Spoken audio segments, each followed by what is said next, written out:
जो आफ्नो त्यही पराइरहेछ यो संसार। जसलाई मन दिए तन दिए त्यही मन र तन लुटेर एक्लो बनाउने संसार रहेछ आज। त्यही संसारमा यो जीवनको एउटा अध्याय गर्न बाध्य भएको छु।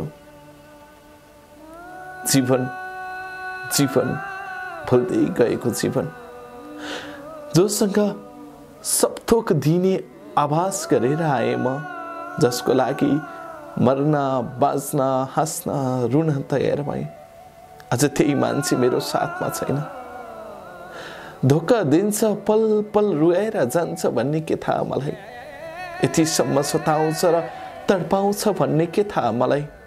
सायद थाहा थियो भने दैव, हे दैव नभेटाइदिएको भए हुन्थ्यो नि भनेर पटक पटक म भगवानसँग पुकार्ने थिइनँ होला। अझ म भगवानलाई सराप्न बाहेकको विकल्प पनि त सोच्दिनँ। जोसँग जिन्दगी काट्छु भनेर, जिन्दगी भर बाँच्छु भनेर उसैको परिकल्पनामा डुबिरहे। अझ त्यही मान्छे धोकेबाज भएर मेरो जीवनमा भित्रिएको छ भनेर कसरी म सुनाउन सकौं। घर परिवार समाज सबैसँग परिचित व्यक्ति आज मेरो जीवनबाट टाढिएको छ। हो, जीवन बुझ्न सकिन त्यो मूर्खले, सकोस् पनि कसरी। झुटो सपना देखाउने त्यसको एउटा बहाना मात्र रहेछ। आफ्नो पन्जामा पिजडामा नपरेकी शरीरलाई पिजडामा राखेको अनुभूति गर्ने र पछि भोकै पिजडाबाट निकालेर टाढा पठाउने त्यो निर्दयी पशुको म कसरी सम्झना गरौँ। तर नसम्झौ पनि कसरी। मलाई पटक पटक रुवाउने त्यो पापीको सम्झना आउँछ पनि त, नआओस् पनि कसरी। अझ म त्यही पापीको सम्झनामा हर दिन हर रात तडपिरहेको छु। हो, तडपिरहेको छु।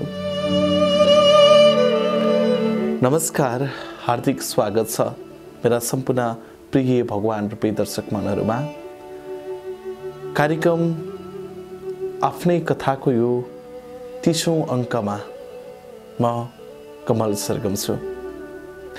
आफ्नै कथा भित्रको 30औं अङ्क तपाईलाई जुम्लाकी शुभेक्षा भट्ट र सिन्धुपाल्चोकका प्रकाश अधिकारीको कथा यो अङ्कमा प्रस्तुत गर्दैछु। यो कथा प्रेषित गर्ने शुभेक्षा भट्ट हो र यो कथाभित्रकी पात्र शुभेक्षाले पूर्व प्रेमी प्रकाशलाई लेखेको पत्र हो। प्रकाश र प्रकाशको जीवनसँग धेरै प्रकाश र शुभेक्षाको नाम मिल्न गएमा क्षमा चाहन्छु। पहिले नै शुभेक्षा र प्रकाश बिल्कुलै फरक पात्र हुन्, तर यो रियल कथा हो र शुभेक्षाजीको रियल घटनामा आधारित कथा हो। प्रकाशजीको नाम बदलिएको छ यो कथामा, यो पनि तपाईलाई जानकारी दिन्छु। दर्शकबिन, कार्यक्रम विशेषतः आफ्नै कथा कमल सरगमको अफिसियल युट्युब च्यानलबाट तपाईले हप्ताको यही दिन हेर्दै आइराख्नु भएको छ। आज पनि म यो कथालाई अगाडि बढाउने प्रयत्न गर्छु। कार्यक्रमको सुरुवातमा मैले कथालाई थोरै उठान गरेँ, यसलाई अझ विस्तृतमा मनदेखि तपाईको मनसम्म बाँड्ने कोसिस पनि गर्छु। तपाईलाई पनि यस्तै कथामा केही मनको भावना मिसाउनु छ भने कमेन्टमा आफ्ना कथाहरू लेखिदिनु होला। यो कथा पढिदिनुस् न भनिदिनु होला, म पढ्छु नि है। तपाईले अनुरोध गर्नुहुन्छ कति धेरै, यो माया सदैव मलाई रहिरहोस्। अब म कथालाई निरन्तरता दिनतर्फ लाग्छु। तपाईँ कथा प्रेमी मनहरूका लागि शुभेच्छाको बाँकी कथा अबको क्रममा। मेरो नाम शुभेच्छा हो, घर जुम्ला। अध्ययनको सिलसिलामा राजधानीमा पछिल्लो समय बस्दै आइराखेको छु। राजधानीको आरआर क्याम्पसमा म अध्ययनरत छु। रत्नराज्य क्याम्पसमा पढिराखेको म जीवनको एउटा नयाँ अध्याय कोर्दै अगाडि बढेको छु। मेरो चाहना पत्रकारितामा प्रवेश गर्ने हो कमलजी, तपाईँ जस्तै एउटा सच्चा सञ्चारकर्मी बन्ने हो। त्यही सपना बोकेर म राजधानीसम्म आएको हुँ। गरिब परिवारमा हुर्केकी म आज खाँदा भोलि के खाऊँ या बिहान खाँदा बेलुका के खाऊँ भन्ने परिवारबाट हुर्केको म जब चाडपर्व खल्लो र खिन्न बहुत हुने त्यो क्षणमा त्यो परिवारमा हुर्केको म स्वभावैले म अति गरिब परिवारबाट जीवनलाई केही सार्थकतामा बदल्न हुर्केकी म कसैले पनि भनेन त अगाडि बढ्छस् भनेर हो, म बढ्दिनँ भन्ने महसुसबाटै हुर्केकी। तर म पढ्न र लड्न कहिल्यै छोडिन, किनकि पढिन्छ त लडिन्छ, नपढे कसरी लडिन्छ अनि पो अगाडि बढिन्छ। त्यही महसुस गर्दै अगाडि बढिरहे। सम्झना आउँछ यी मनका, यी तनका, यी जीवनका साथीभाइका अनि सँगै खेलेका पखेराका। सम्झना आउँछ आमाका, बाबाका अनि त्यही समाज जुन समाजमा हुर्केको म अनि मेरो परिवारको। जीवनले केही न केही कोल्टी फेर्दै थियो। त्यही कोल्टी फेर्ने क्रममा भोगेको जीवनको कथा हो यो। हो, मैले लेख्न नचाहेर लेखेको कथा हो। मलाई ढाट्न आउँदैन, छल्न आउँदैन। आफ्नै जीवनलाई अरू कसैले छलेको छ भने म फेरि कसले छलाउँ कमलजी? म सक्दिनँ छल्न। त्यसैले त आँसुले लेखेको कथा हो यो। तपाईले बिन्ती छ यो कथा नफालिदिनु होला। बरु समय छैन भने जस्ताको तस्तै फिर्ता गरिदिनु होला। तर यो कथा तपाईले च्यातेर नफालिदिनु होला। यो चेलीको, तपाईको चेलीको आँसुले फेरि तपाईलाई नै पोल्छ। हो, मनमा धेरै पीडा र व्यथा भित्र गुम्सिएर लेखेको कथा हो यो। जीवनले भुल्दै गर्दा फेरि जीवनसँगै लडाई लडेर लेखेको कथा हो यो। अनि म कहाँ यो कथालाई त्यसै च्यातेको ठुलो हेर्न सक्छु र? हो, सक्दिनँ म जीवन र जीवनसँग लडाई लड्न। आफ्नै स्वभावसँग जीवन मिल्ला या नमिल्ला, तर आफ्नै मान्छेसँग यो सपनाहरू, यो जिन्दगीका तरलता सरलताहरू मिले जस्तो महसुस हुन्छ। म गाउँकै विद्यालयमा एसएलसी पास गरेर 2067 सालमा राजधानी प्रवेश गरेँ। 2067 सालमा राजधानी आउँदा राजधानी निकै सुनसान थियो, ताकि मेरो महसुस सुनसान थियो। तर राजधानी यति खुल्लम थियो जहाँ चरा चुरुङ्गी भन्दा बढी सवारी साधनको आवाज सुनिन्थे। तर मेरो लागि सुनसान थियो। किन थाहा छ? मेरो लागि त्यो सहरमा न आमा थिइन्, न बाउ थिए, न कुनै गाउँ पाखाका कुनै साथी सङ्गी थिए। म एक्लो थिएँ, एक्लै लड्न राजधानी छिरेको थिएँ सपना पुरा गर्नका लागि। 2067 सालमा पढाइको सिलसिलामा राजधानी आएको म फुपू दिदीकोमा बस्न थालेँ। फुपू दिदी चाबेलमा बस्नुहुन्थ्यो। मलाई चाबेलबाट रत्नराज्य क्याम्पसमा अध्ययनको लागि भर्ना गरिदिनु भयो। म चाबेलदेखि सरकारी विद्यालय रत्नराज्यसम्म पढ्न जानका लागि तयार भएँ। नजिकै थियो। एउटा गाडी चढिसकेपछि म रत्नराज्य सजिलै पुग्थेँ। त्यहाँ धेरै सपना विलीन भएका नागरिकहरू सपना देख्नका लागि नै आउँथे। गरिबीले पिल्सिएका नागरिकहरू सहज रूपमा अध्ययन गर्नलाई आउँथे। दिनभरि म त्यहाँ पढेको महसुस गर्थेँ। हो बिहानै जान्थे दिनभरि घरमा गएर पढ्थे कलेज जान्थे सपना बुन्थे घर फर्किन्थे त्यही सपनालाई सार्थकतामा बदल्नका लागि पुनः आफूलाई अध्ययनशील बनाउँथे त्यसरी नै मेरो दिनचर्या सुरु भएको थियो कमलजी रत्नराजले मेरो जीवन बदल्ला या नबदल्ला तर मेरो सोचले मेरो जीवन बदल्ला भन्ने सपना देखेर म त्यो विद्यालय प्रवेश गरेको थिएँ सहज थिएन पढ्नका लागि गाउँबाट पढेर आएको म सबै साथीहरू अलि जान्ने र अलि बुझ्ने थिए म अलि लन्ठु थिएँ सबै साथीहरू मेरो अनुहारमा हेर्थे कुर्ता सुरुवाल हात्ती छाप चप्पल लगाएर म क्याम्पस गएको कसले नहेरोस् त मलाई घर पुग्ने बित्तिकै फुपू दिदीले मलाई गाली गर्नुभयो लाटी हात्ती छाप चप्पल लगाएर जाने हो अनि कपाल किन दुई चुल्ठो बाटेर गए कि हेप्छन् नि सबैले यहाँ आइसकेपछि त यस्तो सामान्य बन्नु हुन्न नि मैले भने दिदी अनि सबै साथीहरू जस्तै भएर गयो भने त उस्तै भएन र अनि गाली गर्नुभयो मलाई फुपू दिदीले होइन नि लाटी यहाँको रहन सहन परिस्थितिगत आफूसँगै हिँड्नुपर्छ जे छ त्यही सिक्नुपर्छ जे छ त्यही खानुपर्छ जसले जे भने पनि हो भनेर सुन्नुपर्छ हामी त्यही समाजमा छौँ नि त्यस्तो गर्नुहुन्न आन्टीले गाली गरिसकेपछि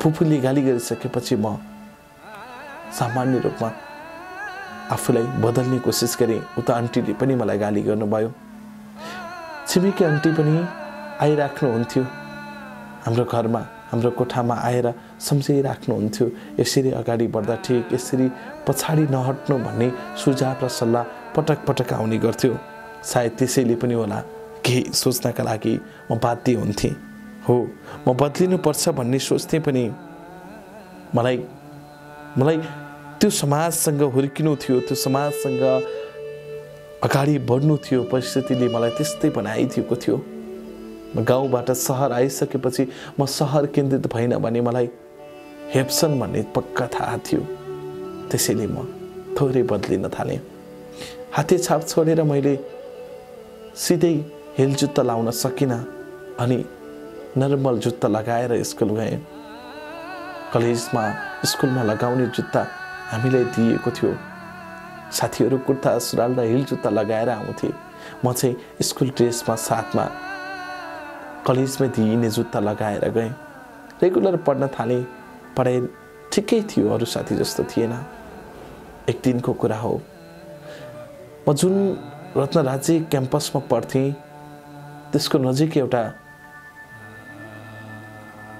खेल्ने चौर थियो वाल्मीकि क्याम्पस अगाडि हामी खेल्न जान्थ्यौँ रत्नराजी अलिकति सानो भएको हुनाले वाल्मीकिमा त्यहाँ धेरै खेल्ने ठुलो चौर भएको हुना हामी त्यहाँ गयौँ खेल्ने भन्नाले उमेर थोरै बदलिएको हुनाले खेल्ने नै भन्ने थिएन तर घाम ताप्ने साथीहरूसँग रमाउने त्यो नै परिस्थिति थियो त्यही बेलामा मेरी साथी मसँगै पढ्ने साथी सिन्धु त्यहाँ आइन् भेट्न सिन्धुले एउटा साथीलाई देखाउँदै भने ओ हेर्न सिन्धु तँलाई कति हेरिराखेको त्यो केटाले चिन्छेस् मैले भने चिन्दिनँ नि सिन्धु किन हेरेको होला है म पाखे जस्तो लाग्यो होला है सिन्धुले भन्यो नाइ होइन अस्तिदेखि तँलाई 3-4 दिनदेखि यो केटाले तँलाई हेर्छ तर म चिन्छु नि यो केटालाई उसले भने को हो र सिन्धु सिन्धुले भनिन् यो सिन्धुपाल्चोकको केटा हो राम्रो पढ्छ अर्को सेक्सनमा पढ्छ हाम्रो सेक्सनमा होइन तर धेरै राम्रो पढ्ने विद्यार्थी हो अनि मैले सिन्धुलाई हत्ता नपत्ता सोधेँ अनि मलाई किन हेर्ने त यसले सिन्धुले हाँस्दै भने तँलाई मन परायो होला नि त अनि मलाई किन मन पराउनु नि त उसले भन्यो तट लाटी कस्तो नबुझ्ने केटी हो के थाहा किन मन परायो सोध्न तेरो केटालाई नाम के हो उसको सिन्धुले भन्यो प्रकाश हो नि? फेरि मैले सोधेँ। अनि यसले मलाई यति धेरै हेरेको किन त नि? एकचोटि सोध्दै नि त सिन्धु। अनि मेरो मनमा प्रकाश ज्वाला बनेर छिरेको कि भन्ने महसुस भइसकेको थियो। मलाई पनि प्रकाश असाध्यै मन पर्न थालेको थियो। उसले हेरेको हेरे गर्ने उसको हेराइदेखि म पनि लालायित भइसकेको थिएँ। तर मैले बुझेको नबुझेकै गरेर सिन्धुमाथि प्रश्न उठाइराखेँ। सिन्धुले पनि त्यही अनुरूपको उत्तर दिन खोजे जस्तो मात्र महसुस गर्थे। तर सिन्धु त्यो उत्तरमा धेरै निरन्तित भएनन्। अनि प्रकाशलाई गएर सोध्यो, किन हेरेको सिन्धुलाई भन्दै, किन हेरेको शुभेच्छालाई भन्दै सिन्धुले गएर प्रकाशलाई सोध्यो। प्रकाशले भने, मलाई मन पर्यो। उनीहरूको लामो संवादपछि फेरि सिन्धु र प्रकाश साथमै आयो अनि परिचय गरायो। सिन्धु बस न भने मैले। सिन्धुले भन्यो, परिचय गराउँ न है, ऊ चाहिँ मेरो साथी शुभेच्छा भट्टा जुम्लाबाट। अनि मैले पनि परिचय दिइहालेँ हात मिलाउँदै, हेलो प्रकाशजी, नमस्ते, म चाहिँ शुभेच्छा। प्रकाश चकित पर्यो, मेरो नाम कसरी थाहा भयो? उसले मलाई प्रश्न गर्यो। हत्ता नपत्ता सिन्धुले भने, मैले चिनाइदिएको नि, तिमीले धेरै हेऱ्यौ अनि को हो भनेर सिन्धुले सोधेपछि मैले तिम्रो परिचय दिएँ। त्यसको लगातै उनी र म बिस्तारै बोल्न थाल्यौँ। यति धेरै क्लोज भयो कि हामी 2-3 दिनमै हरेक पटक वाल्मिकीमा हाम्रो भेट हुने त्यो एउटा चौतारा भयो। हामी वाल्मिकीको अगाडि धारोमा बसेर गफ गर्थ्यौँ। सबै साथीहरू त्यहाँ चौरमा गएर बस्नुहुन्थ्यो। म र प्रकाश पनि धारोमा बस्थ्यौँ। साथी सिन्धुलाई भुलिसकेछु मैले त। सिन्धु आएर पेट्टा पिट्दै, ओए तँलाई प्रकाश भयो हामी चाहिँदैन है भन्दै जिस्काउँथ्यो। मैले सिन्धुलाई भन्थेँ, त्यट लाटी, त्यस्तो होइन नि, तिमी त मेरो साथी हो नि। अनि प्रकाश पनि साथी, तर तिमी जस्तो साथी होइन नि त प्रकाश, तिमी त मेरो क्लोज साथी हो त्यसरी जिस्काउँथेँ म। सिन्धु आफ्नै तौरले साथीहरूसँग घुलमिल हुँदै वरिपरि खाजा खाने र बस्ने गर्न थाले। बिचमा म र प्रकाश एक्लै एकान्तमा बस्ने र सँगै खाजा खाने, सँगै गफ गर्ने सम्म भयो। पढ्न आएकी म, पत्रकारितामा अगाडि बढ्न आएकी म, तर मेरो सपना पढाइमा भन्दा बढी प्रकाशतिर ध्यान थाल्यो। प्रकाश मन पर्न थाल्यो मलाई। भनिन्छ नि, फुलभन्दा राम्रो तिमी छौ, फुलभन्दा राम्रो तिमी छौ, वरिपरि हाम्रो तिमी छौ, फुलभन्दा राम्रो तिमी छौ, वरिपरि हाम्रो तिमी छौ। कसरी भनौ मनदेखि तिमीलाई, तर बोलीमा चाम्रो तिमी छौ। हो, थोरै टर्रो बोल्ने प्रकाश, रिसाइहाल्ने त्यो बानी अनि हिस्सा हाँसिदिने त्यो अनुहार वरिपरि आँखामा घुम्न थाल्यो। प्रकाश नै मेरो उज्यालो दीप हो भन्ने महसुस हुन थाल्यो। घरमा पुग्थेँ, प्रकाशकै झझल्कुले सताउँथ्यो। वरिपरि जान्थेँ, साथीभाइलाई सोध्थेँ, केही कुरा गर्थेँ, फेरि प्रकाशकै झझल्कुले सताउने। सबै कुरा प्रकाशतिर निहित हुन थाल्यो। यतिसम्म कि दीप दिने प्रकाशको महसुस हुन थाल्यो। त्यसरी झाँकिएको प्रेम सम्बन्ध हो हाम्रो। अनि आज छुट्यो भनेर यो पत्रमा कसरी अटाउँ? ऐ प्रकाश, तिमी मेरो साथमा छैनौ भनेर म कसरी यो कथामा अटाउँ तिमीलाई? सम्झनामा, झझल्कोमा तिमी छौ, तडपाइमा, सताइमा तिमी छौ। जीवनले हर कुरा बोकेको छ, जीवनले हर कुरा रोकेको छ, अनि त्यही जीवनको परिकल्पनामा म कसरी गरौँ?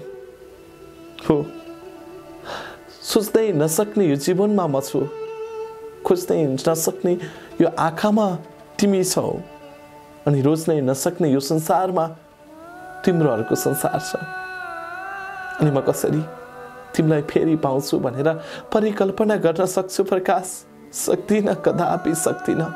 किनकि तिमी त धोका दिएर जाने मान्छे, धोकेबाज हौ। अरूको शरीरमा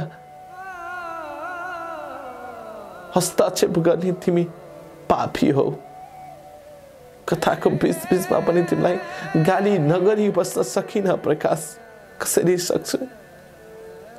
दियोमा नखोजेको तेल हौ तिमी। दियोमा नखोजेको तेल हौ तिमी। मनभित्र सल्किएको आगो हौ तिमी। अनि धड्कनभित्र बाँधिएको जेल हौ तिमी। खै कसरी भनौ पटक पटक रोएको छु।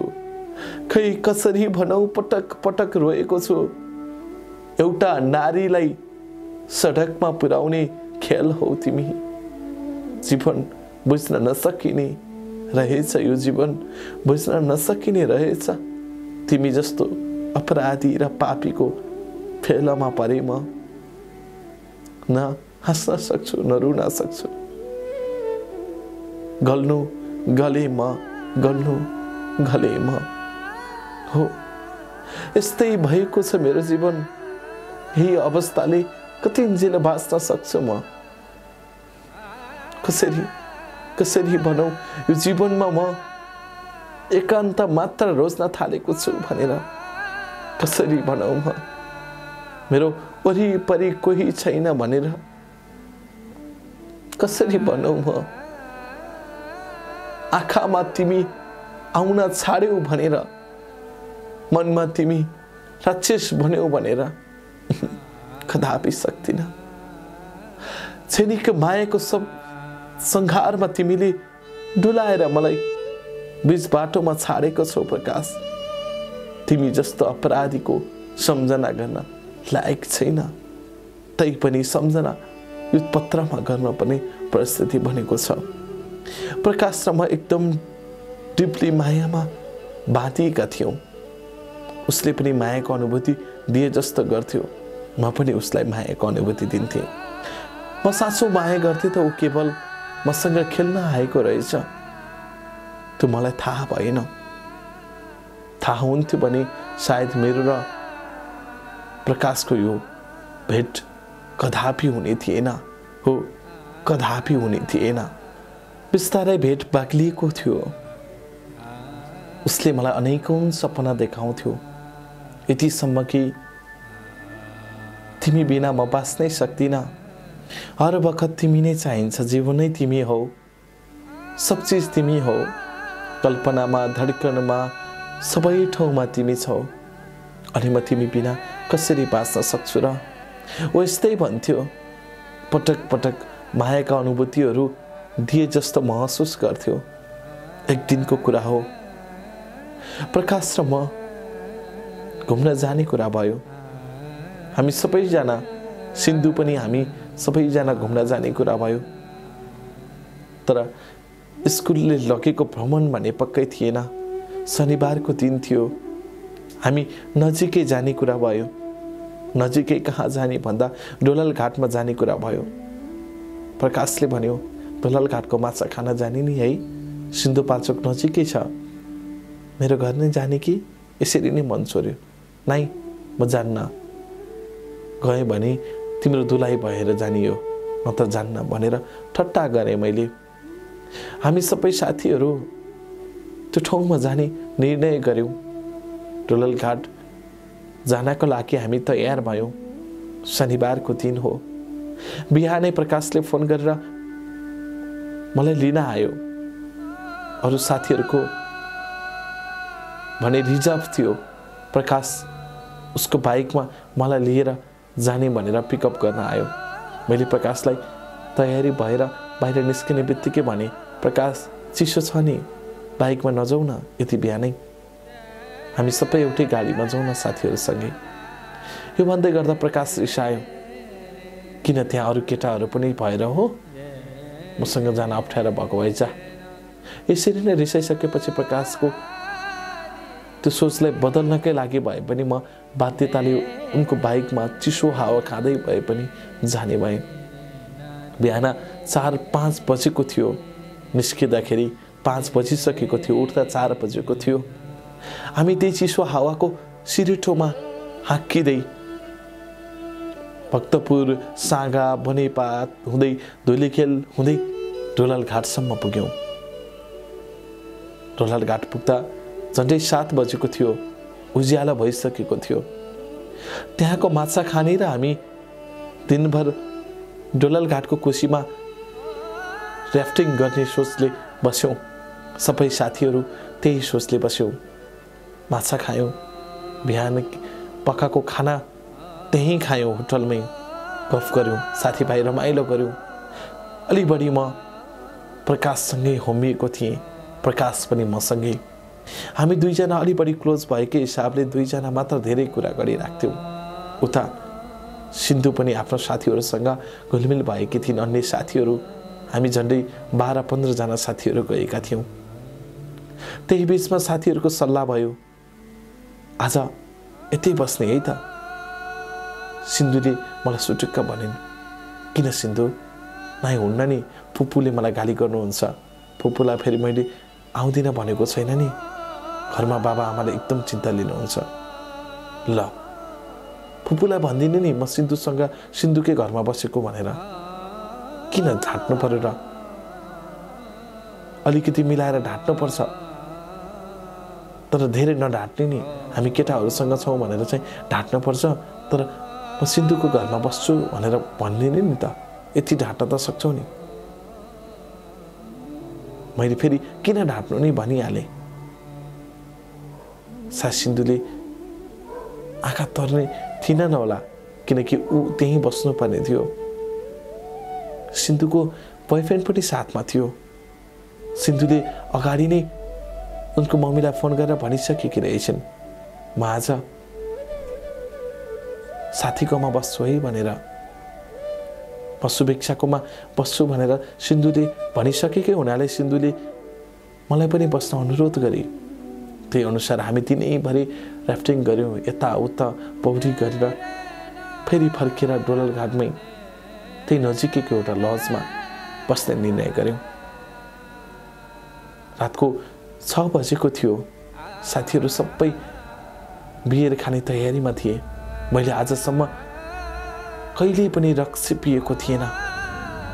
मलाई कुनै स्वाद, गन्ध, रङ यो केही थाहा थिएन रक्सीको। तर मलाई बारम्बार अनुरोध गरिन्, पटक पटक अनुरोध गरिन् साथी सन्ध्या र साथी सिन्धुले। धेरै अनुरोध गरिसकेपछि मैले थोरै मात्रा खान्छु भने यता प्रकाशले त झन् अगाडिदेखि नै खाएर आफूलाई अचेत अवस्थामा पुर्याइसकेको थियो। मलाई प्रकाशले धेरै पटक कोसिस गरेको थियो, मैले खाना मानेको थिएन, तर सबै साथीहरूले खाइसकेपछि त्यस्तो केही हुन्न भन्ने महसुस भएर थोरै पिएँ। भने सोचेँ, आमाले बाबाले कहिले नखुवाएको चिज, हे भगवान् मलाई केही नहोस् है भन्दै खाएँ। खाएको केही मिनटपछि मलाई एकदमै रिङ्गाटो लाग्न थाल्यो। म जता पनि ढल्न थालेँ। कहिले प्रकाशको अङ्गालोमा लड्न पुग्ने त कहिले सिन्धुको अङ्गालोमा त कहिले सन्ध्याको अङ्गालोमा। सिन्धुले मलाई तिमीहरू यतै बसाओ, हामी उता जान्छौँ भनेर प्रकाश र मलाई छाडेर उनीहरू उता गए। सिन्धुसँगै सन्ध्या र अन्य साथीहरू पनि, सीताहरू पनि अन्य आफ्नो रुममा गए। मैले बेहोसकै अवस्थामा पनि मेरो रुम खोज्दैन त मात्र भनिराखेको थिएँ। रक्सीको थालमा थिएँ। त्यति समय याद छ मलाई। खै बिचमा प्रकाशले के मिसाएर मलाई रक्सी खुवायो। त्यसपछि म मेरो होस सबै गुमाएको महसुस गर्न थालेँ। मैले मै चिन्न छोडेँ। तिरिमिरी आँखा पुरी रसाउन थाल्यो। आँसु मात्र बग्थ्यो। म बोल्न नसक्ने तर हेर्न सक्ने मात्र भएँ। त्यसको बीचमै प्रकाश माथिको अवस्थामा मेरो शरीरमा पल्टिन आइपुग्यो। केही बोल्न सक्ने अवस्थामा थिएन, शरीर नचल्ने अवस्थामा थियो। उसले जे गरे पनि म सहन पर्ने परिस्थितिमा पुगिसकेको थिएँ। उसले मलाई अचेत अवस्थामा पुर्याएर मेरो शरीर लुट्न थाल्यो। म चिच्याउन नसक्ने अवस्थामा थिएँ, कराउन नसक्ने अवस्थामा थिएँ। तर मलाई सबै थाहा थियो, बोल्न मात्र सक्दिनँ थिएँ। मुख हुन्थ्यो। प्रकाशले मलाई लुट्यो लुट्यो भनेर मनमन नै म चिच्याइरहेको थिएँ, तर कोही थिएन मलाई बचाउन आउने। ढोकाको चुकुर लगाएर प्रकाशले मलाई मेरो शरीरका वस्त्रहरू खोल्न थाल्यो। ऊ रक्सीको थालमा कराउँदै शुभेच्छा मेरो बुढी भन्दै मेरो शरीरहरू सुमसुमाउन थाल्यो। म एकदमै आत्तिएको थिएँ। उसले प्रयोग गरेको औषधिमा म लट्ठिएको थिएँ। उसले मलाई त बेहोस अवस्थामा पुर्याएको रहेछ। कस्तो पागल पागल मात्र होइन, कतिसम्म अपराधी हो भन्ने कुरा यहीँबाट थाहा हुन्छ। मलाई लुट्यो, लुट्नुसम्म लुट्यो उसले। मेरो शरीरमा डामै डाम बनायो। लुटिएको चेलीको महसुस मैले गर्न थालेँ। त यही त रहेछ छोरीहरू बलात्कृत हुने, नत्र किन हरेक चेलीहरू मर्छन्। हो, कारण यही त हो नि भन्दै मनमनै सोचेर सहेर बसे। जब उसलाई शारीरिक रूपमा उसको शारीरिक प्यास मेटिसक्छ, त्यसपछि मलाई सोध्छ, अब त आनन्द बने, बल्ल त मेरो बुढी भइस्। हो कि होइन? त्यस्तै भन्छ। म अचेत अवस्थामा थिएँ। झन्डै 2-3 घण्टापछि ममा होसको अनुभूति आयो। मेरो शरीरहरू चल्न थाले। सेवन गरेको औषधिले मलाई छोड्यो र म फुर्तिलो हुन थालेँ। त्यसको लगातार मसँगै सुतेको प्रकाश देखेँ। फेरि म मुर्छा परेर रोएँ। हे आमा, कस्तो छोरी जन्माए तिमीले। आफ्नै शरीर जोगाउन सकिन, यो कस्तो निर्णय गरे। मैले साथीहरूको लैलैमा लागेर यो कस्तो कस्तो कदम चाले। आमा, घर आमा बचाइदेऊ भन्दै म रुन थालेँ। त्यहाँ को आमा हुन्थ्यो र मलाई बचाउने? न कसैले सुन्थे मलाई। म बेसरी चिच्याएर रोएँ। प्रकाश अचेत जस्तै अवस्थामा थियो। अनि मैले राति नै लेखेँ, पत्रमा लेखेँ, प्यारो साथी सिन्धु अनि सम्पूर्णलाई नमस्कार। मलाई यो अवस्थासम्म पुर्याउने तिमीहरू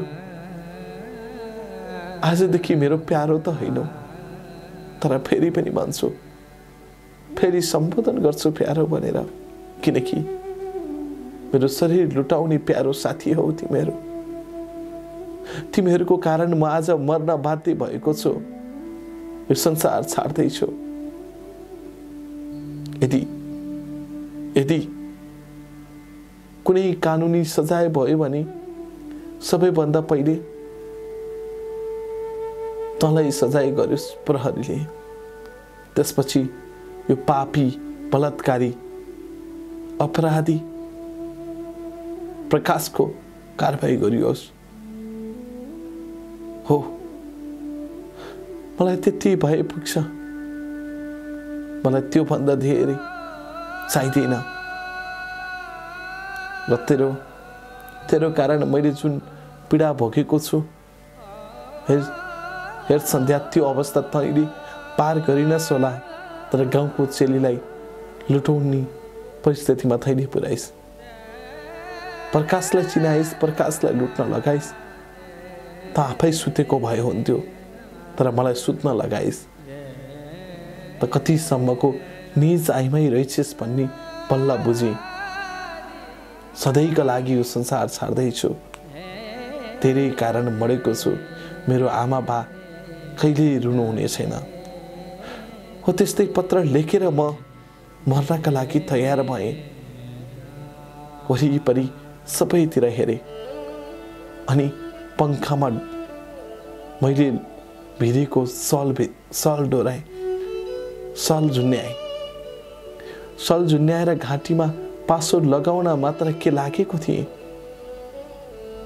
प्रकाश होसमा आएछ।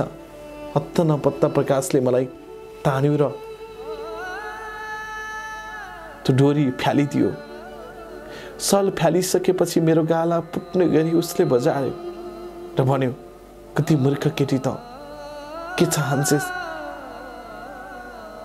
के यो मेरो मायालाई त्यसले लताउन खोजेको होस् भन्दै मलाई 2-3 झापड हान्यो। एकदमै गाह्रो हुने गरी पिट्यो। त्यसपछि मैले भने, के तैँले मलाई लुट्न सक्ने र लुटेर अरू जस्तै नारी हुँ भन्ने बनाउनका लागि यो सब गरिसैन भन्दै म उफ्रिन थालेँ। म उफ्रेको देखेर एकैछिन सुनसान बनायो त्यो ठाउँ। त्यसको लगाताई फेरि भन्यो, त मर्नु नै थियो भने मायाको अनुभूति किन दिस? अनि मैले फेरि सोधिहालेँ, तैँले के माया सेक्सको लागि गरेको थिइस्? यदि सेक्सकै लागि गरेको थिइस् भने पहिल्यै मलाई यसरी नै तडपाएर मार्देको भइहाल्थ्यो नि। बरु म टाढै बस्दिने। के मेरो शरीर कुनै खेलौना हो? के मेरो शरीर कुनै कठपुतली हो ताकि तैँले पटक पटक खेलाइस्? अब म मेरो शरीर कुन रूपले देखाएर हिँड्न सक्छु? मैले कसरी गर्वको साथ भन्न सक्छु कि म अहिलेसम्म कि चोखी नारी भनेर? भन्छ आफू जस्तै किन सोध्छस् अरूलाई पनि? जीवन बुझ्न सक्दैनस्? हो, म यस्तै गरी चिच्याउन थालेँ, कराउन थालेँ, भित्तामा टाउको ठोक्काउन थालेँ, तर कसैले सुन्दिएन। त्यति निर्दय ठाउँमा पुगेछु म। सायद त्यो एउटा मेरो जीवनको काल थियो। त्यो काल, त्यो जीवन सत्य पीडादायी त्यो क्षण हो। कति समय आफ्नै जीवनको अमूल्य यात्रा भुल्ने मान्छे म, अनि कति समय अरूको जीवनसँग दुबुल्को मार्न खोज्ने म। कहाँ मिल्छ र मेरो जीवन कसैसँग? न मेल खान्छ न फेल खान्छ। जीवन त जीवन रहेछ नि। कतिसम्म कठोर जीवन बिताइरहेछु म। अरे कतिसम्म कठोर जीवन बिताइरहेछु म। कतिसम्म अधुरो यात्रा कटाइरहेछु म।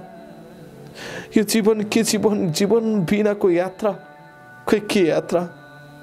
म न बाँच्न सक्छु न मर्न सक्छु। पटक पटक मरेर बाँचेको म यस्तै जीवनको परिकल्पना गर्न बाध्य भएको रहेछु। हो, परिस्थितिले ठग्यो मलाई, दैवले पनि ठग्यो।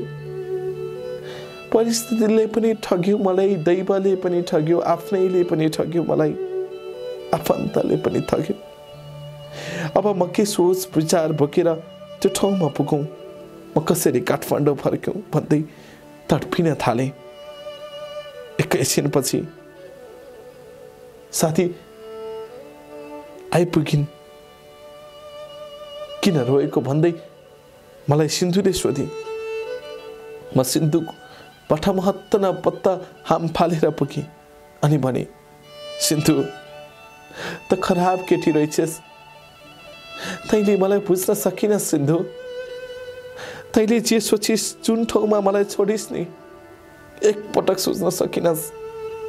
आफू जस्तै बिग्रेको केटी होइन यो भनेर एकपटक सोच्न सकिनस् तैँले। आज मेरो शरीर लुटिँदा पनि के भयो भन्दै हाँस्दैछस्। यो सब कारण त होस्। भोलि म प्रहरीमा गएर तेरो नाममा उजुरी दिइन भने तैँले जीवनमा म मान्छे नभएको महसुस गर। हो, यस्तै भन्दै कराउन थालेँ म, चिच्याउन थालेँ।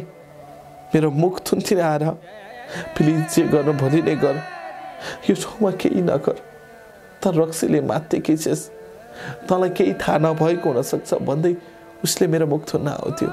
अनि मैले हात उठाउँदै गाला फुट्ने ताले हानेर भने, रक्सीले मात्तेको थिएँ भने मलाई यो सब कुरा थाहा हुन्न थियो।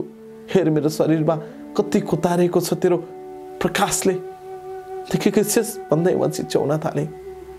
त्यो लगातै काठमाडौँ जाने निर्णय भयो। म राति नै काठमाडौँ फर्किन्छु भने रातको 2 बजेको थियो। साथीहरूले प्लिज बिहानै जाउँला भनेर अरू साथीहरूले सम्झाउन थाले। म कसैलाई देखिनँ।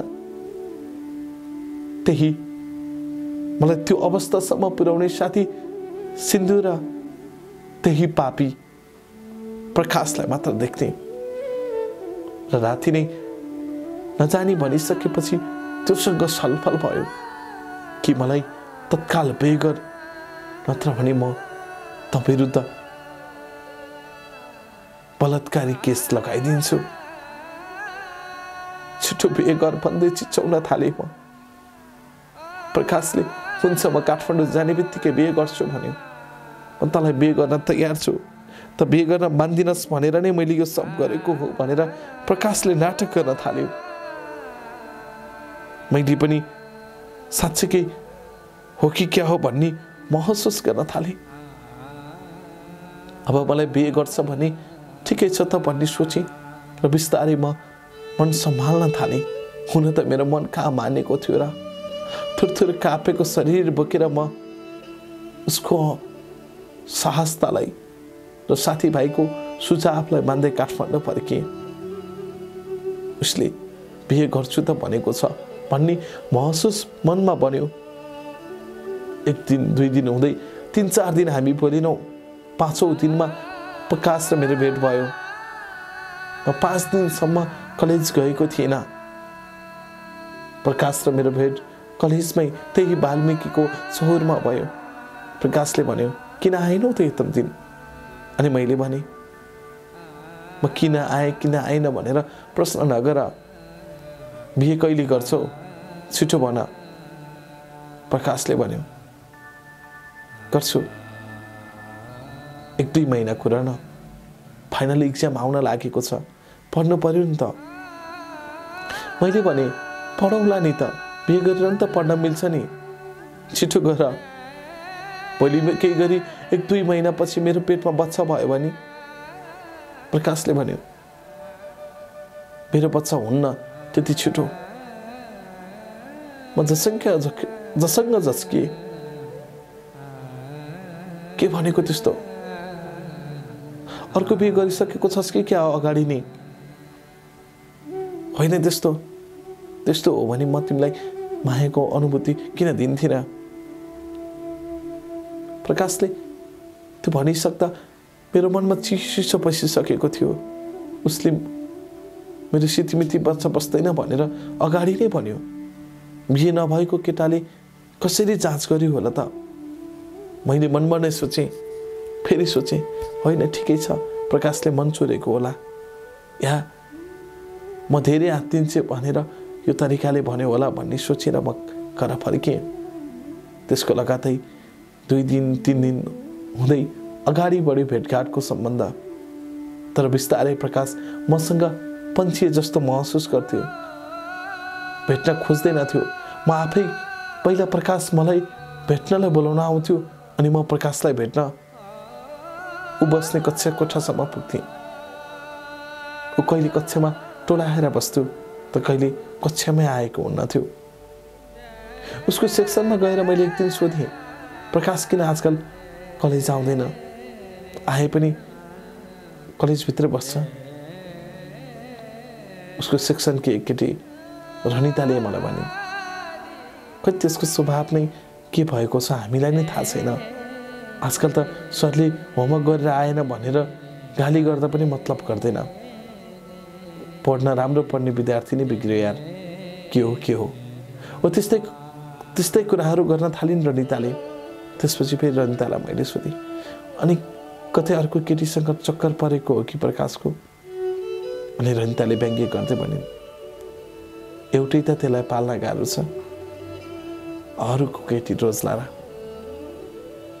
मैले मनमा नै सोचेँ त मलाई पाल्न पो गाह्रो छ त यसलाई अरूको खोज्ला र तर त्यहाँ कुरो अर्कै थियो अर्कै भन्न खोजेकै रहेछन् सायद मैले अलि धेरै कोट्याएको भए भन्दिनु होला जीवन अचम्म के छ विचित्र के छ त्यसपछि जीवनले अर्को मोड लियो खै कसरी भनौं पीडा सुख दुःख दर्द सब चिजहरूबाट अलिकति टाढा धकेल्यो मलाई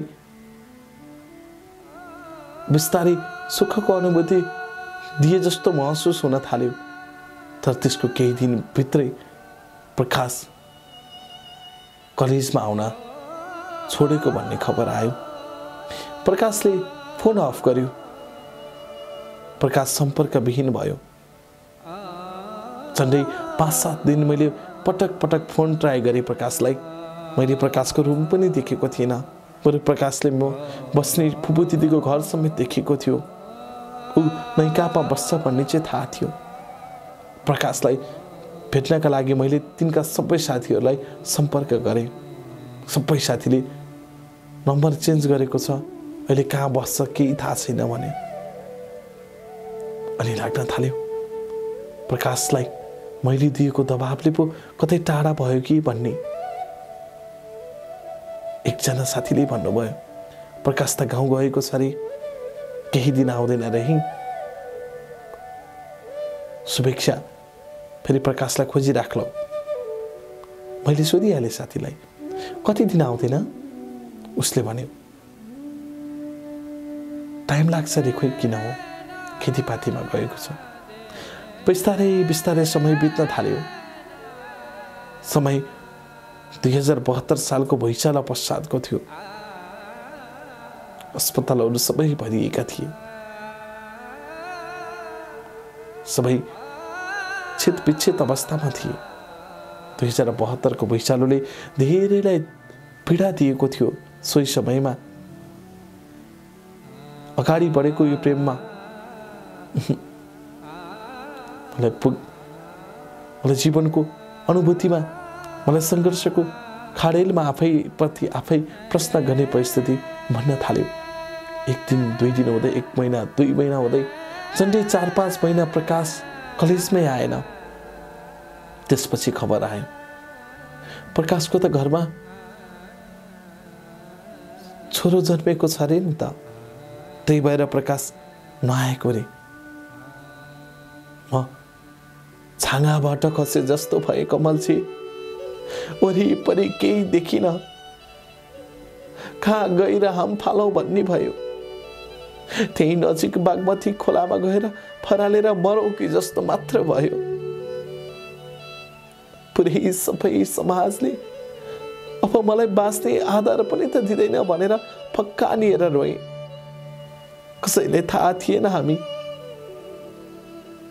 यति धेरै नजिक छौं भनेर तर सबैले थाहा भयो कि उसले धोका दिएर मलाई यति टाढा बनायो भनेर यो कुरा सिन्धुलाई थाहा हुँदा हुँदै पनि मलाई भनिन सबभन्दा दुःखको कुरा मन दिएको साथीले नै घात गरेर मलाई यो सब परिस्थितिमा पुर्यायो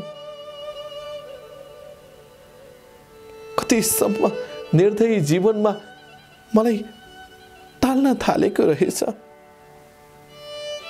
कतिसम्म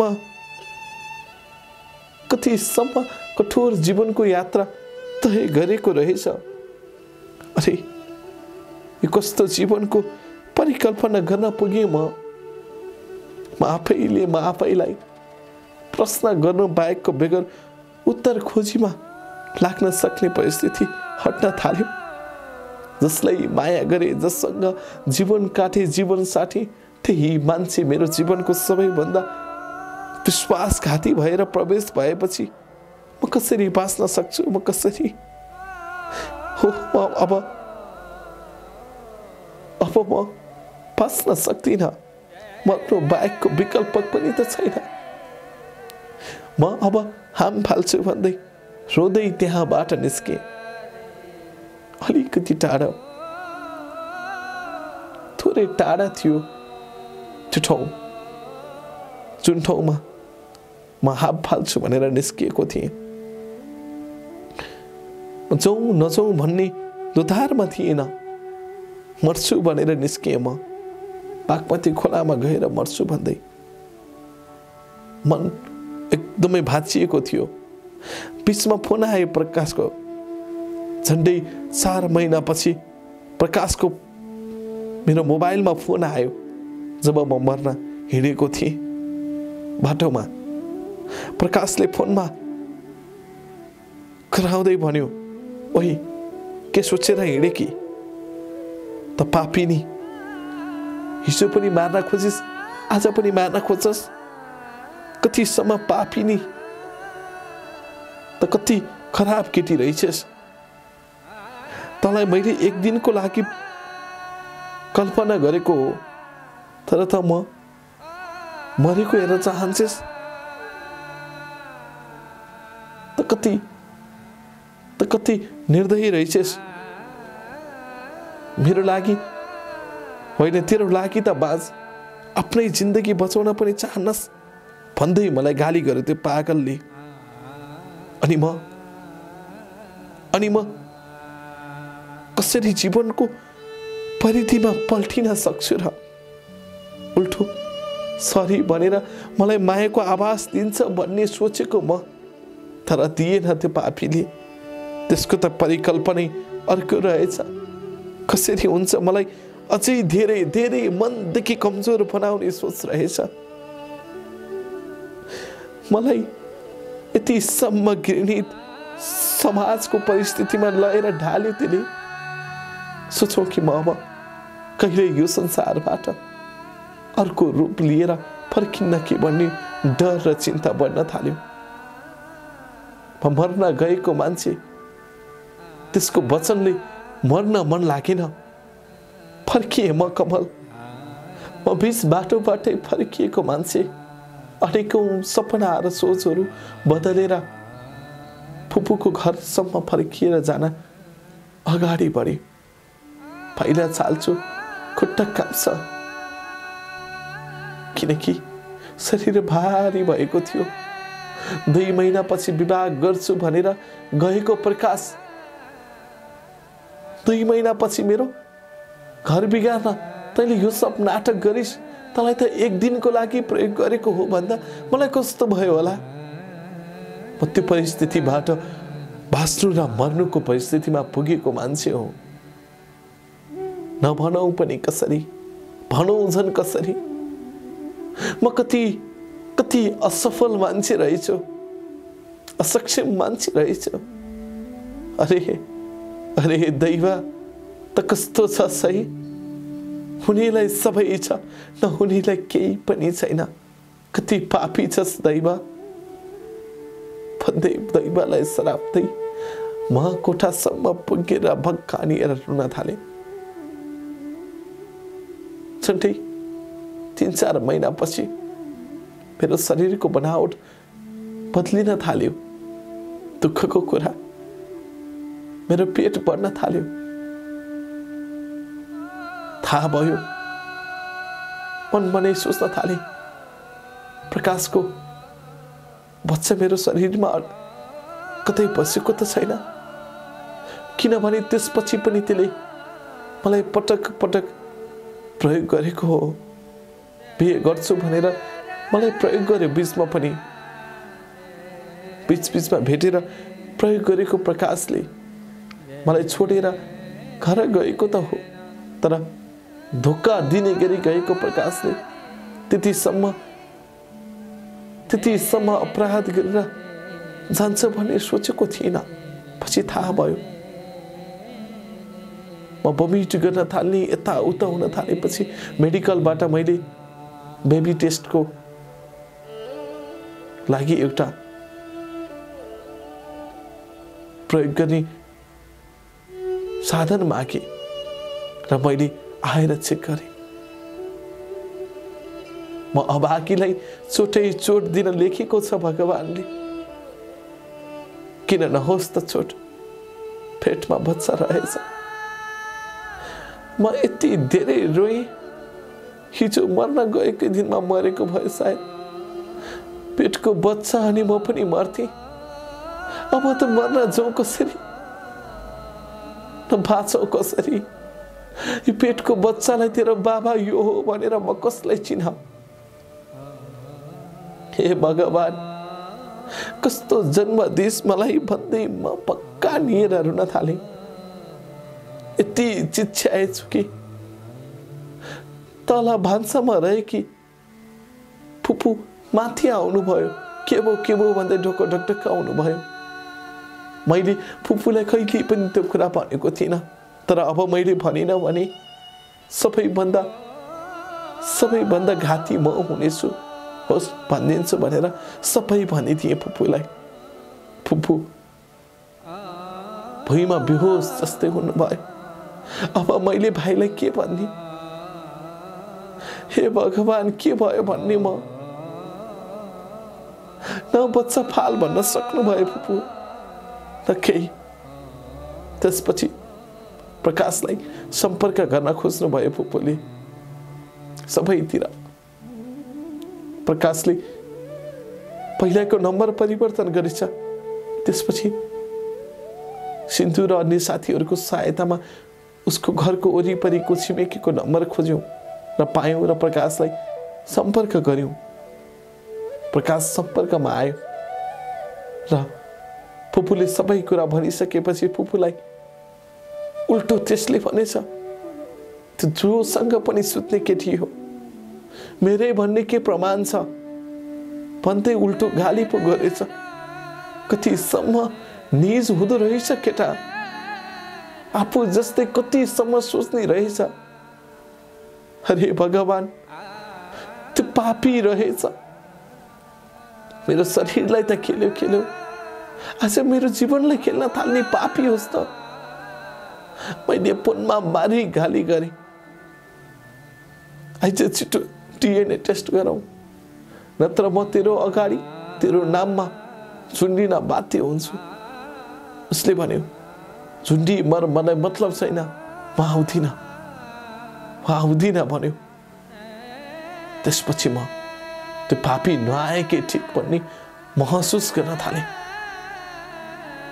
अनि मैले काकीलाई भने, छिमेकी काकीलाई, काकी म त्यो पापीको लागि भए पनि यो बच्चा जन्माउँछु।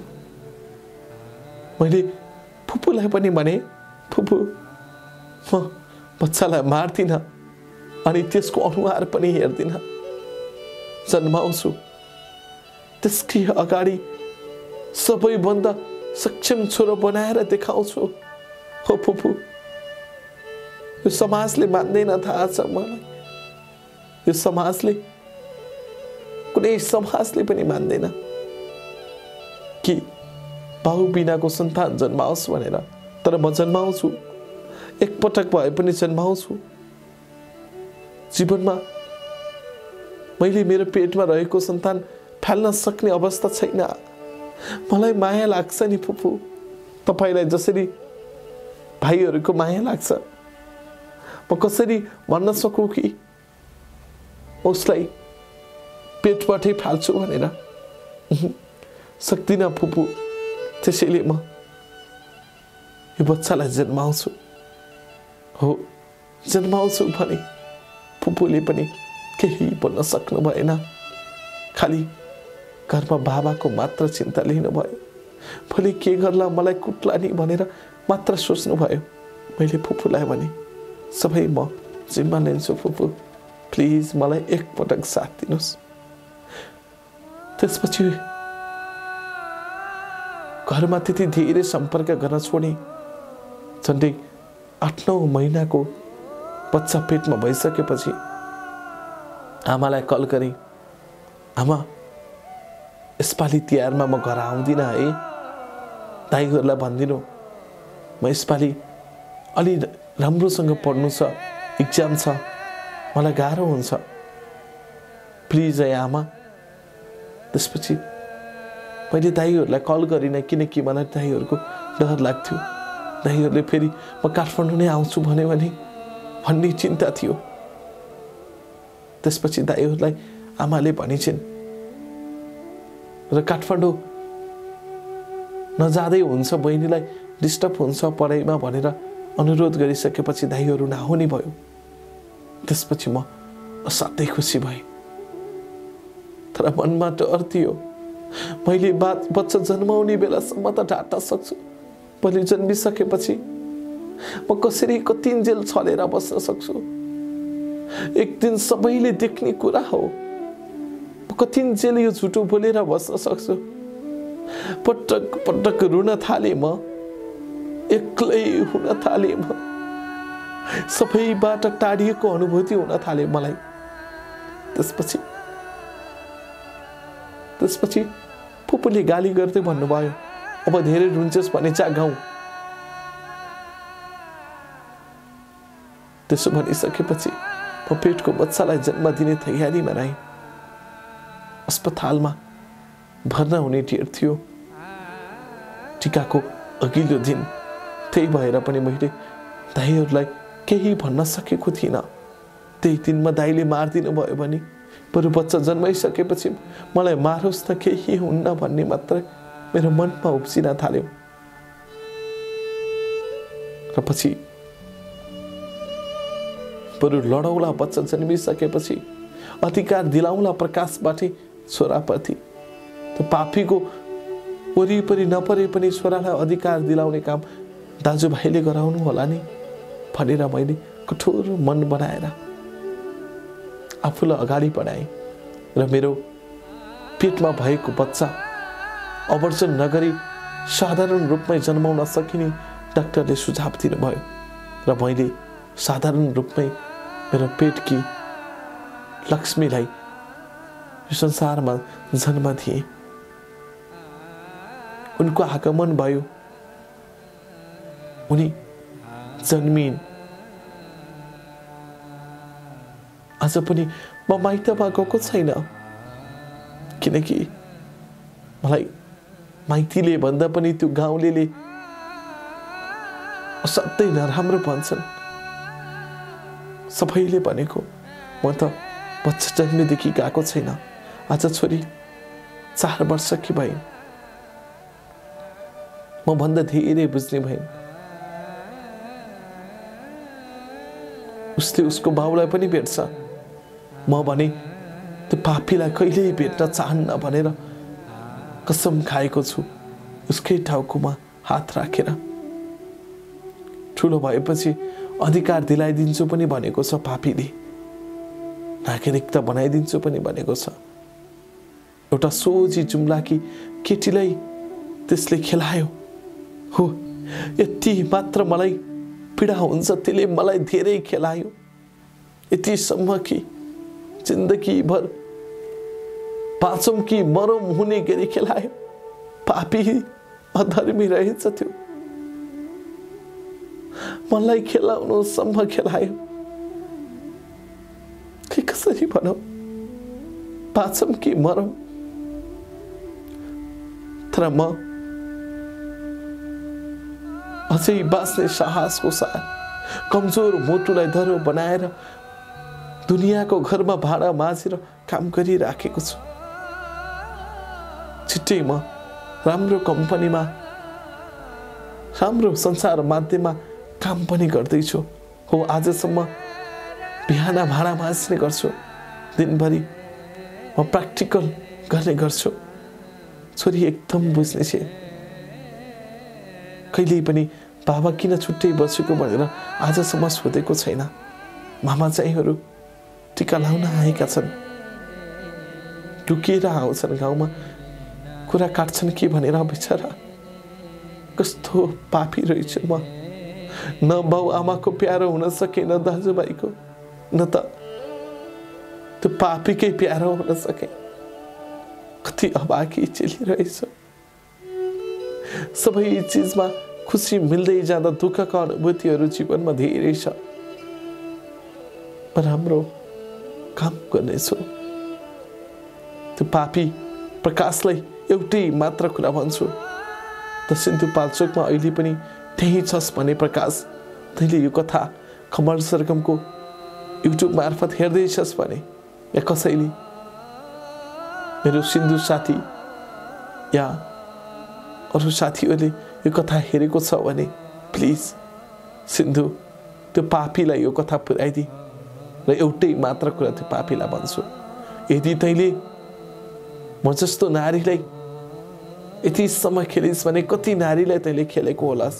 याद गर, नारी तेरो खेलाउना होइन, जीवनभरि तँलाई मेरो आँसुको श्राप लाग्नेछ, तँलाई मर्नु न बाँच्नु हुनेछ, त बाँचेको सार पनि रहने छैन। घरकी बुढीलाई मलाई जस्तो घात कहिले नगर, माया गर, सद्भाव बाँड, यही तँलाई शुभकामना हो, यही तँलाई शुभकामना। उही तेरो हुन नसकेको शुभेच्छा भट्ट, हाल काठमाडौँ लाजिमपाट। दर्शकबिन, शुभेच्छा भट्टको यो कथा तपाईलाई कस्तो लाग्यो? मलाई त असाध्यै पीडा बोध पनि भयो, किनकि शुभेच्छाको जीवन जस्तो अरू कसैको नहोस् भन्ने अनुभूति मनमा बन्यो। किनकि शुभेच्छा असाध्यै दुःखमा दर्दमा थिइन्। त्यही दर्द र दुःखलाई अनुभूतिमा ढाल्न खोजिन् पनि बिचारीले। शुभेच्छा, तपाईलाई एउटै मात्र अनुरोध गर्छु, तपाईले यति ठुलो हरिस्ता खानु भएको छैन, अब तपाईँ खुसी हुनुहोस्। तपाईको साथमा फुल जस्तै छोरी हुनुहुँदो रहेछ। मलाई यो कथाको इमेलमा छोरीको तस्बिर पनि पठाउनु भएको छ, अनि तपाईलाई यति ठुलो घात गर्ने प्रकाशको पनि अनुहार त तपाईसँग मिल्दो रहेछ। त्यसैले भाग्य मानिसिन् छोरी, माया दिनुहोला, सद्भाव बाँड्नुहोला, कहिल्यै पनि उसलाई आमाको अनुभूतिबाट टाढा नराख्नुहोला, बाबाको अनुभूति पनि तपाईँले नै दिनुहोला। चिन्ता नगर्नुहोस्, यो समाज नै गलत छ, यो समाजमा लड्न सिक्नु भएको छ, तपाईँ लड्न नछड्नुहोला। धेरै नारीलाई यो पाठ होस्, तपाईँ जस्तो असल नारी पनि यो समाजमा छ। अवस्था दर्शकबिन, यो कथाबाट हामीले हेर्ने कथा जस्तै, देखाउने कथा जस्तै, सुनाउने कथाबाट थोरै परिमार्जित गर्दै कसैको जीवनको कथालाई प्रष्ट अनुहारको रूपबाट पनि देखाउन खोजेका छौँ। हुन त म अलिकति अनुहारको रूपरेखा थोरै परिमार्जन हुँदा कस्तो खालको अनुहार बनाए नभन्नु होला, कथा त्यस्तै थियो। मैले यो कथा लामो कथा पढिसक्दा म आफैलाई धेरै पटक मन भक्कानियो, म सम्हालिएँ, धेरै सम्हालिएर पढेको हो। तर म भक्कानिँदा पनि आँखाबाट आँसु देखाउन नसक्ने परिस्थितिमा भक्कानिएको छु। यस्तो कथा तपाईँको जीवनमा अनि कसैको जीवनमा पनि नघटोस्। यसरी कसैले कसैलाई धोका नदियोस्। होला एकअर्का बीचको समझदारी र सम्झौता, तर एउटै मात्र कुरा, भाउ हुँदा हुँदै पनि भाउ बिनाको छोरी भएकी ती बिचारी आकाङ्क्षालाई कसरी उसकी आमा शुभेच्छाले भाउ यो हो भनेर चिनाउन सक्छिन्? कदापि सक्दैनन्। यति बुझ्ने परिवार रहेछ शुभेच्छा, तपाईँको बाबा आमा झन् बुझ्ने हुनुहुँदो रहेछ। मैले कथाको केही अंश लामो भएको हुनाले थोरै काटेको पनि छु। बाबु आमाले 2-3 महिनै बोलचाल बन्द गरेको कुरा पनि कथामा थियो। पछि झन् माया गरेर साथमा राखेको कुरा पनि, दाजुभाइले त घरमै नचिर भनेको कुरा, अनि पछि झन् माया गरेको कुरा थोरै छुट्यो। यसप्रति क्षमा चाहन्छु। र यति धेरै माया मिसिएको कथामा यो शब्दहरू नअठी पनि केही फरक पर्दैन भनेर मैले पनि पढिनँ। धेरै कुराहरू थिए। तपाईँका झन्डै 5 पन्नाभन्दा बढी कथा मैले पढिसकेको छु। र यो कथा लेख्ने शुभेच्छा भट्टलाई पनि धेरै धन्यवाद छ, र उत्पादनमा साथ दिने हाम्रा समस्त टिमहरूलाई धन्यवाद छ। अनि म कमल सरगम तपाईँहरूको बीचबाट, तपाईँहरूको मनबाट आजको लागि बिदा हुन्छु। फेरि अर्को कथामा भेट हुनेछ। र कथा तपाईँ पनि यसरी नै पठाउन चाहनुहुन्छ भने कृपया मलाई फेसबुकमा कमल सरगम सर्च गर्नुहोस् अनि पठाउनुहोस्। कमल सरगम सर्च गर्नुहोस् अनि मलाई सम्पर्क गर्नुहोस्। तपाईँको कथा मलाई पठाउनुहोस्, अनि त्यसपछि म के रहेछ कस्तो रहेछ भन्ने बुझ्छु र तपाईँलाई खबर गर्छु या कल गर्छु। 98 512 24 970 मा पनि सम्पर्क गर्नुहोला भन्दै आजको यो विशेष कथा वाचनबाट म 31औं भागमा भेट्न आउने बाचाको साथ कमल सरगम बिदा हुन्छु, ओछिल पर्छु। नमस्कार। तपाईको बाँकी पल शुभ बितोस्। हाम्रो च्यानल सब्स्क्राइब गर्नुहोस् र बेललाई दबाउनुहोस्।